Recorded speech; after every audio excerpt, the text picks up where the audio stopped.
Hello, I'd like to do a quick, in a nutshell, review of the three medium format cameras currently from Fujifilm. On the far left here, we have the compact. For medium format, this is really compact, the Fujifilm Gfx50R, a digital rangefinder, 51 megapixel medium format camera. The second rollout of the medium format cameras from Fujifilm. Same sensor, 51 megapixels, as is also found in the Fujifilm Gfx50S, which I have the vertical grip attached here right now. We also actually have a sub-display on top, or a top display on the Gfx50S. Once again, same sensor. Ultimately, we actually have the same sensor. We have the same image processing and autofocus engine in both the Gfx50S as we do the 50R. I do notice that there is a slight improvement on a shutter shock, which is a serious issue on medium format, actually.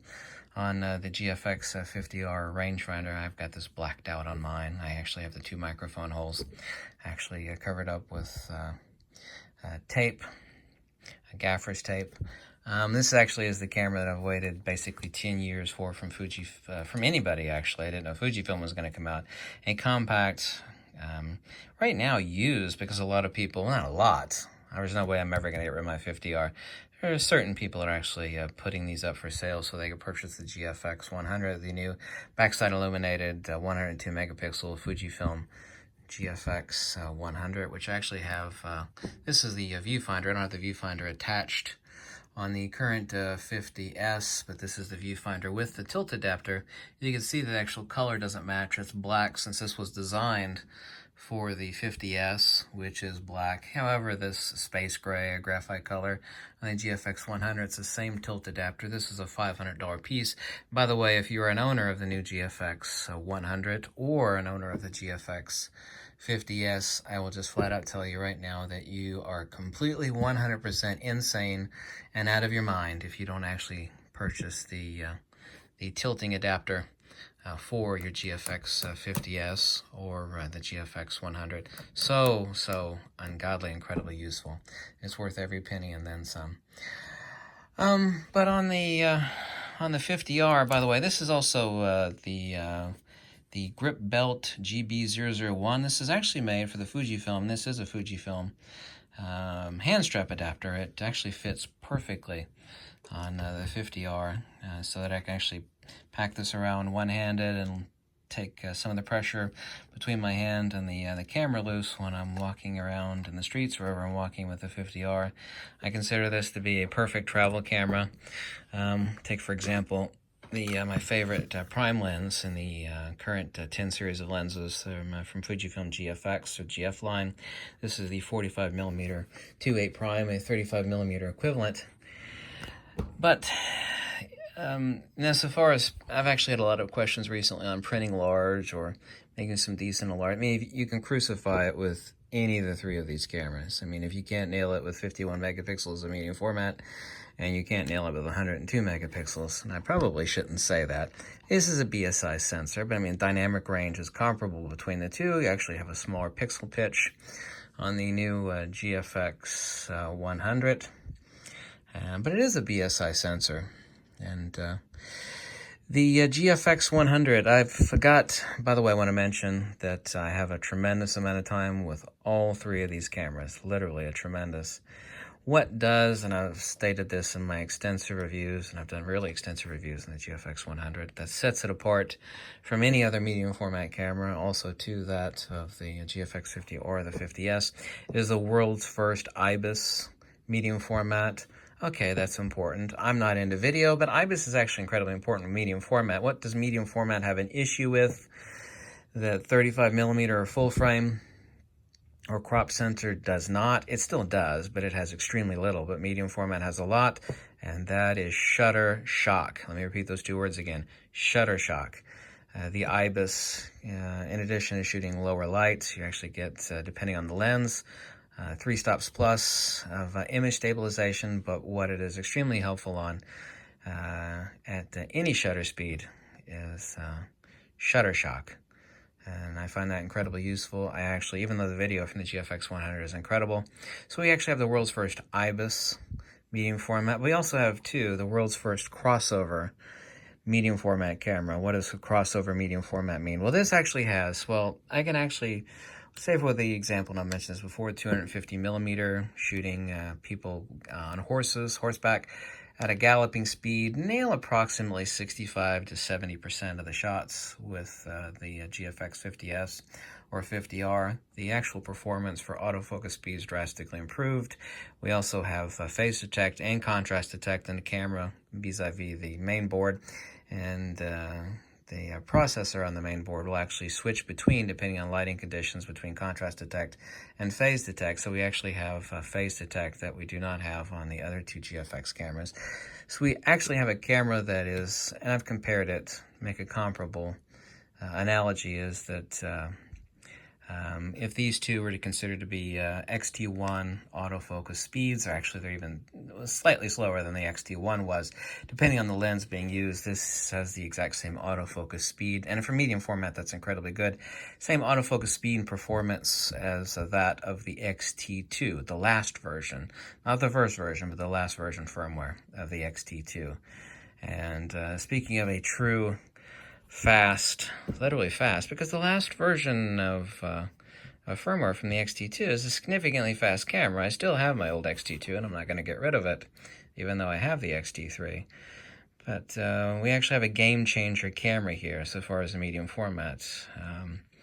Aesthetically too, and I've had other people say this to me, and I'm in full agreement that the X100 Fujifilm camera is a bit utilitarian in its design, whereas the 50S has a greater attention to, I don't know, ergonomic interface. But I mean, also too, anytime there's an actual break in the magnesium chassis, this is a entry point for weather. But I mean, no medium format camera, despite all the weather sealing on both of these cameras, should be considered to be, you know, a seriously harsh weather camera designed for the, you know, the worst possible elements, even though Fujifilm does advertise that you can use them for same. But there is a certain je ne sais quoi to, I'm trying to make this simple analogy. About the best analogy that I could come up with, outside of the image processing engine and the greatly improved autofocus performance and Ibis, the actual design of the Gfx100 is extremely utilitarian, kind of like a, I don't know, a Toyota RAV4, whereas the Gfx50S has the ergonomics and the interface and the je ne sais quoi of its design, something akin to what an Italian would come up with, like a Lamborghini or a Maserati. Kind of the most simplex analogy I could come up with. But all of these are fine cameras. You could absolutely nail the hell out of any shot that you want to take with it.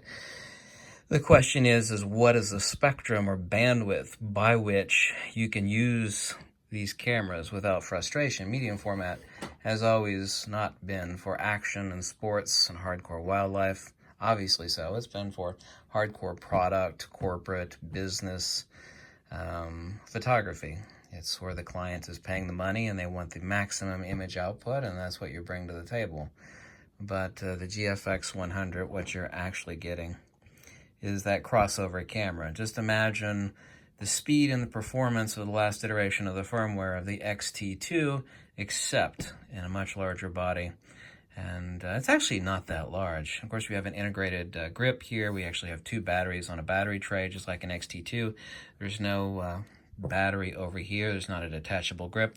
Whereas on the Gfx50S, whoops, it's about to fall backwards here.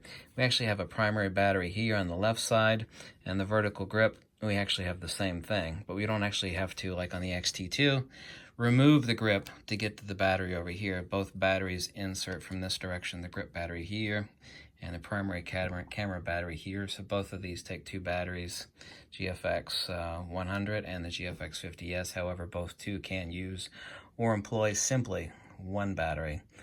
But the difference between these is, of course, an application and intent of use. I mean, this is literally the perfect ultra high resolution camera that you can take anywhere. Is it super fast? No, it's not, but it's simple, it's elegant, and for medium format, this is a really damn small camera. Not only that, it's incredibly inexpensive. People say, well, you know, it's several $1,000s, but My question to you is compared to what? I mean, this exact same sensor in the Pentax 645Z, I mean, that camera recently was $16,000, and this is less than a fourth that. And the autofocus performance on this is much, much better. And specifically also, too, there's a Fujifilm design micro lens array that's on top of this sensor. Even though they're both the same sensor, they are of a completely different design, completely different image processing engine, way, way faster autofocus on this. The 645Z or the Mamiya Leaf Credo, for example, which I still think is $12,000. Exact same sensor. The camera is obnoxiously huge, obnoxiously expensive, obnoxiously slow. There's just no comparison. This is really a perfect medium format camera. I said that as much in my final review, and I still mean it. This is the camera that I pretty much take everywhere now with me, even though it's slow.